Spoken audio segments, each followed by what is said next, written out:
When I have to declare what my favorite type of pizza is, it's a tie between two types: cheese and pepperoni. Pepperoni is always good, okay? But cheese is like the most simplest form of pizza. It's basically if you could get a pizza plain, like a cheeseburger type thing.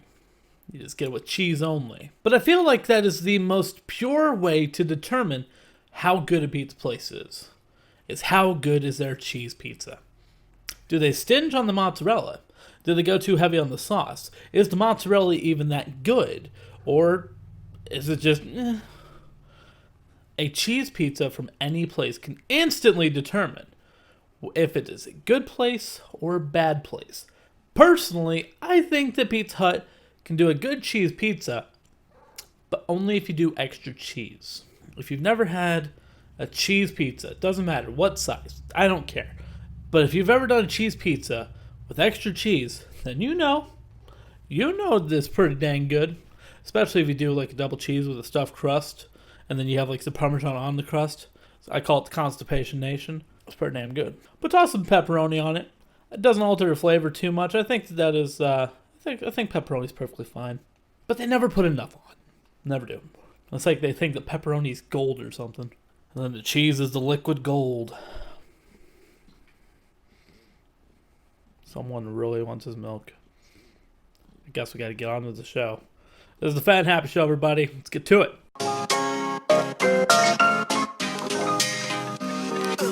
Hello and welcome back, everybody, to the Fat and Happy Show.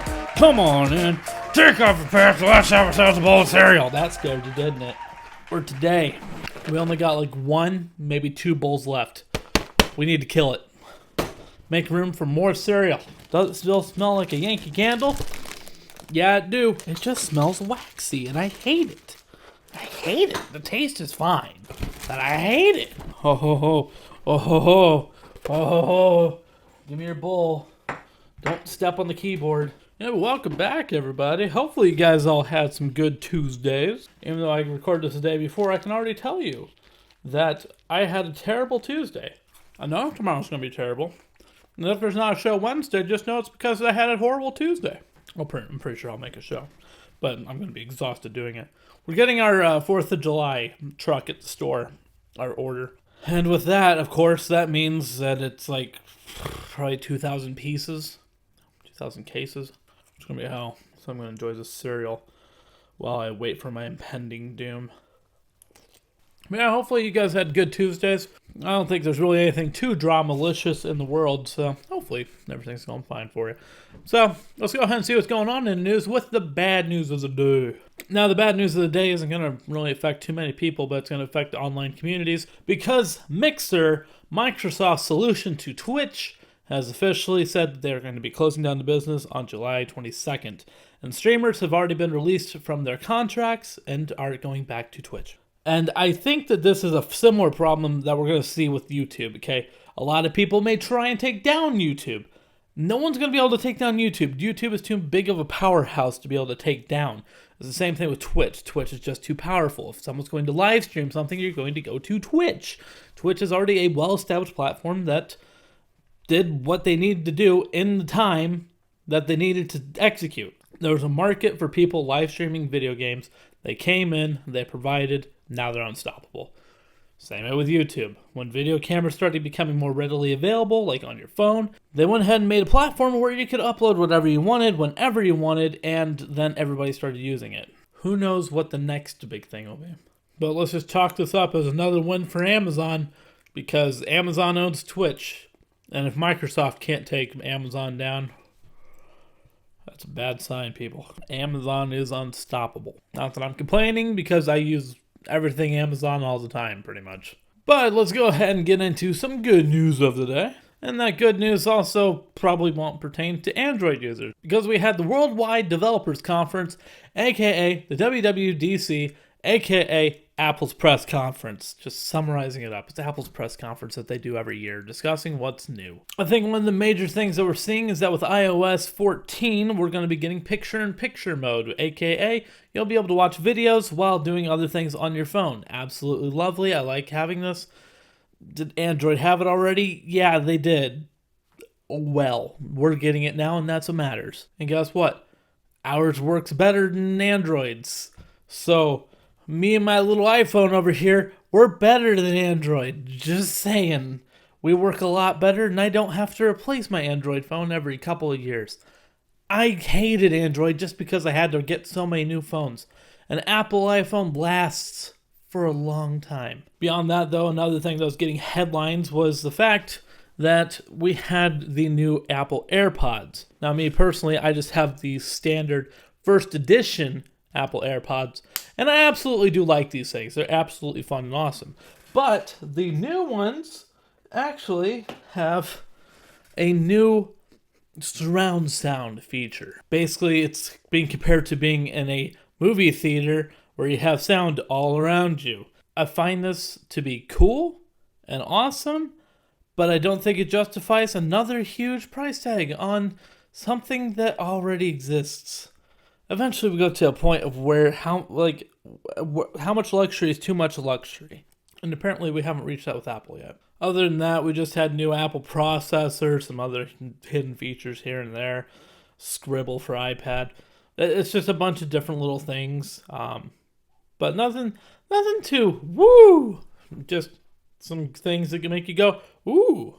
So no woo, but only ooh. And now with the news out of the way, let's go ahead and get into the awesome thing or moment of the day. It's not an act, it's just a moment. Oxford University over in the UK has figured out that there's a pill that if you have coronavirus and you take this pill, it costs like $6 a pill. It's not that bad. But if you take this pill, it reduces your chance of dying if you're on a ventilator by 1/3, and if you're on oxygen by 1/5, which is a pretty considerable amount. So it could be game-changing for saving quite a few lives from this coronavirus disease. And that's just awesome. But now with that out of the way, let's go ahead and get into that awesome dad joke of the day, where we're going to go ahead and keep on with the Apple theme. And remember, most dad jokes are just a simple question. If you see a robbery in an Apple store, does that make you an eyewitness? These jokes are turning me into an I am dumb. It's stupid, but it's pretty good. It's a new take on that whole iPad thing of where you put an eye on a woman's pad and just be like, hey, I'm gonna get you an iPad for Christmas. And they're over terrible dad jokes. They never get old. But now let's get into that cute pet photo of the day where we have no name. No name. Now, I could go with a funny name, but we're going to keep it serious. I'm going to go ahead and give this doggy's name Baxter. I like Baxter. I think if I had a dog like this, I would name it Baxter. Just a nice little cute simple name. Nothing too fancy about it. But another name I would go with would be Bugle. I like bugles. Those things are good. Especially when you put them on your fingertips and then all your fingers have witch hats and then you're just I got claws. And you just eat them off your finger. I need to get some bugles. But now with that out of the way, of course, we have to end the show with the 2 cents moment of the day. Now's the part of the show where Kyle gives his 2 cents.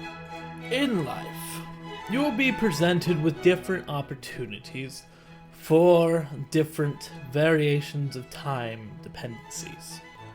For example, if you have your wife going to labor, time is of the essence. You must make split decisions in the moment. You must be able to say, yes, we have to get to the hospital immediately. And if you don't think that you can get there fast enough, you need to call an ambulance. Other times you may be poised with, you're out of milk, but that can wait. That's not a big issue. You have water. Water's all you need.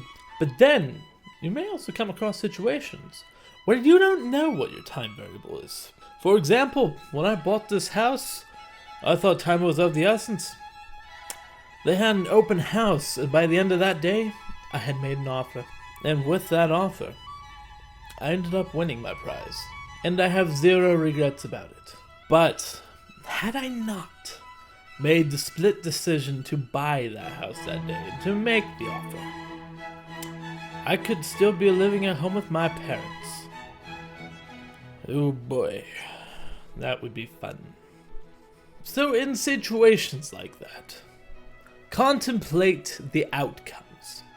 Either A, you have a house, or B, you lose it, and you have a mountain of regret that you will never be able to climb. Sometimes regret hurts, so make sure that you make the right call, but don't rush it, because rushing something could lead to you having a regret going the other way.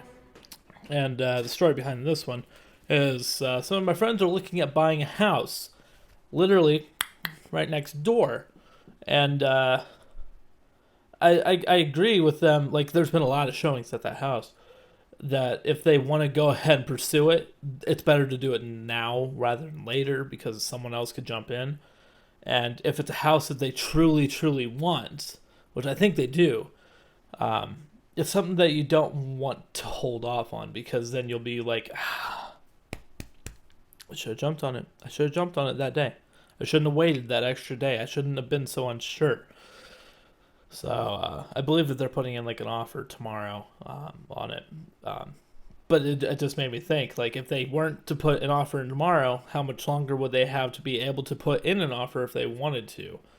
It's house buying is one of those things where, do you wait? Do you not wait? Do you try and see what else is out there? It's just kind of, it's complex. But luckily, they got a great realtor guy helping them out. The same guy who got me this house, so they'll be fine. But always think about that, though. And those split-second decisions, like, if you're at an auction is a great moment for that. You're like, what price is too high? Do I keep going? Do I not? And you can get caught up in the moment and start overpaying for something. So it's just one of those things where you got to just kind of have a goal set in mind, and you just go with it when it hits. Always trust your gut. But that, ladies and gentlemen, is going to do it for this episode of The Fat and Happy Show. Hopefully you guys enjoyed, and I will see you guys back here, hopefully, if I don't die, tomorrow for Wednesday's episode. A good night.